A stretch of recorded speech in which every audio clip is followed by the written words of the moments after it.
we've got a final tribute and offering. And that will be Steve Hauser. He owns Arborological and is known as the most passionate and effective forest advocate in Dallas. So come on up, Steve.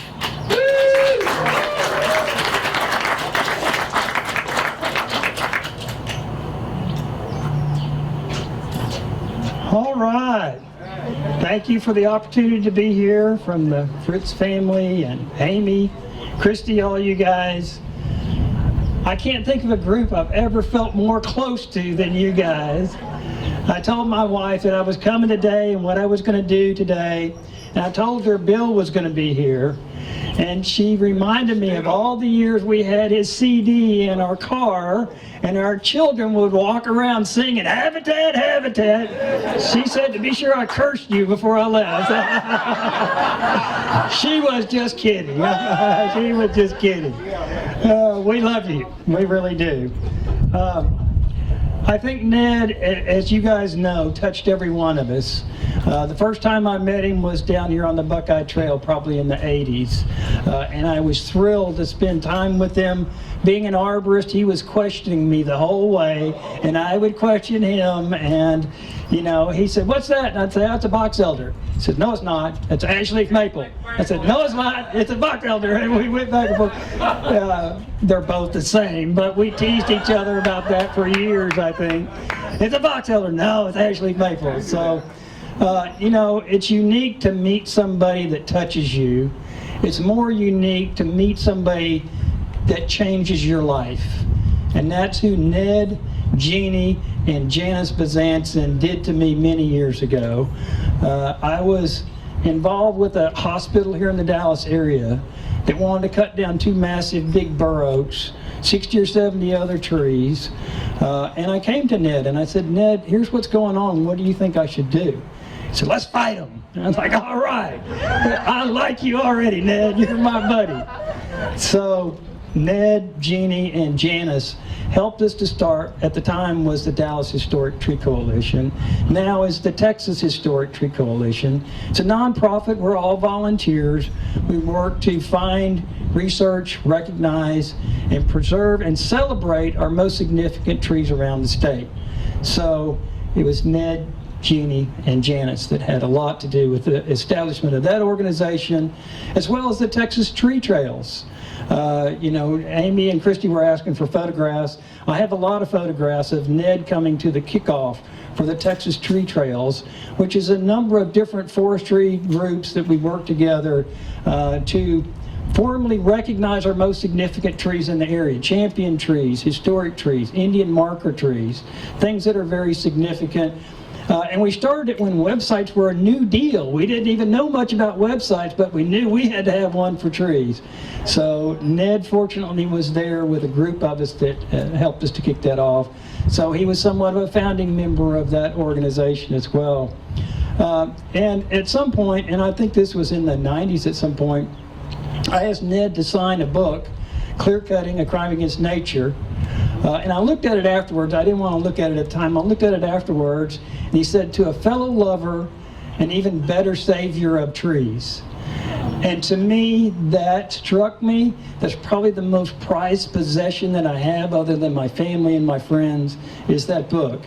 Because it touched me. It really did. It changed my life trajectory, and I thought, I've got to dedicate my life to this. I semi-retired, 20-something years ago, so that I could do a lot of these things because that's how important it was.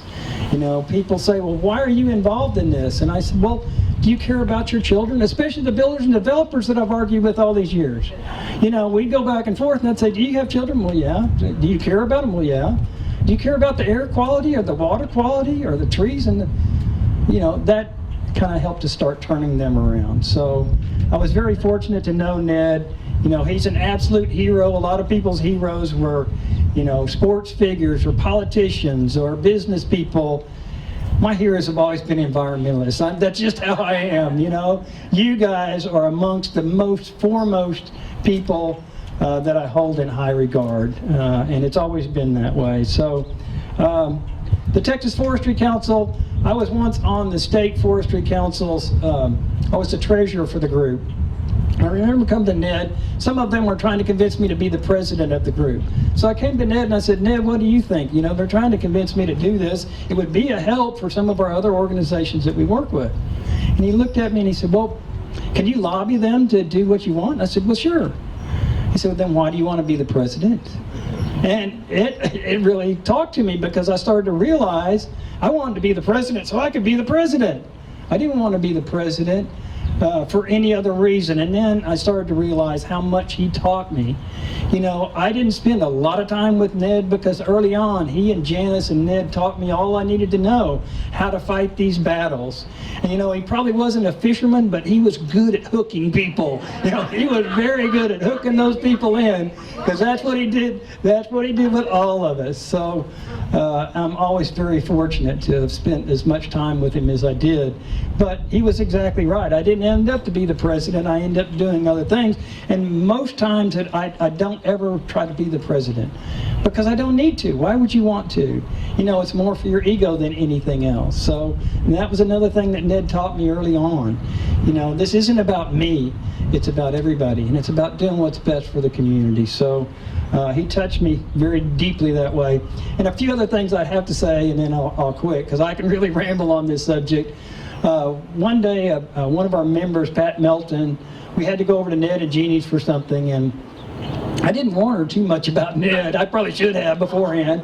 But we walked in and she said, Ned, it's hot in here. And Ned said, yeah, we don't use the air conditioning very much. And she was just flabbergasted. And she said, there's files everywhere around here. And I said, that's how Ned is. And believe it or not, if you ask him about a project, he can go over and find that file and pull it out, and here it is. Incredible, just at the way that he filed things, you know. DJ Young, another volunteer, one of the most foremost advocates I've ever worked with at the City Hall, in Dallas especially, asked me one time, are you a filer or a piler? And I said, yeah. She said, well, what do you mean? You got to be a filer. And I said, yeah, I'm just like Ned. I file everything, and then I pile it up, and here's a T-Conner file, and here's this file, and here's this file. So, you know, I became a lot like Ned, partly because I wanted to be like Ned. You know, that's one of the things that was always my goal. But Ned and I talked about this early on. I said, Ned, do you want me involved in T-Conner or some of these other groups? Or do you want me to fight these smaller battles over sometimes just one tree or a handful of trees? Because nobody's doing it. He says, that's what I want you to do. And that's what I've done with most of my life. A lot of times I'm fighting these small little battles. There's one going on in San Antonio right now that I'm involved in. And I'm like Ned, I've got piles of files of these projects from the past. So very fortunate in that regard. There's also the North Texas Master Naturalist, or the Texas Master Naturalist. I was involved in their training manual. Just so that you know, there's a page and a half, 2 pages about Ned and Jeannie in the Texas Master Naturalist training manual. I was involved in the update of it, because we used to lead them down this trail for years and years, and the first manual was about 1 inch thick, and it didn't have anything on taxonomy. It didn't have a lot of the other stuff in there.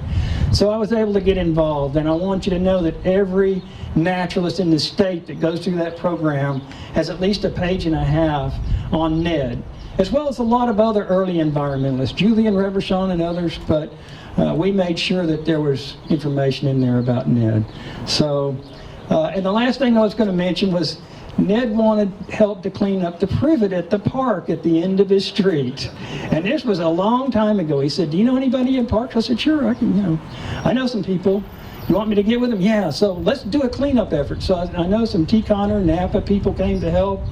And I said, Ned, how do you want to get this out? He said, well, we'll just hack it out and chop it out. And okay, Ned, we can do it that way, but the parks wants to just cut it down and treat it with a chemical. No, we're not going to do that. No way. So anyway, parks cut down about 1 acre of them, while we cut down about 10 yards of them. But that was typical Ned.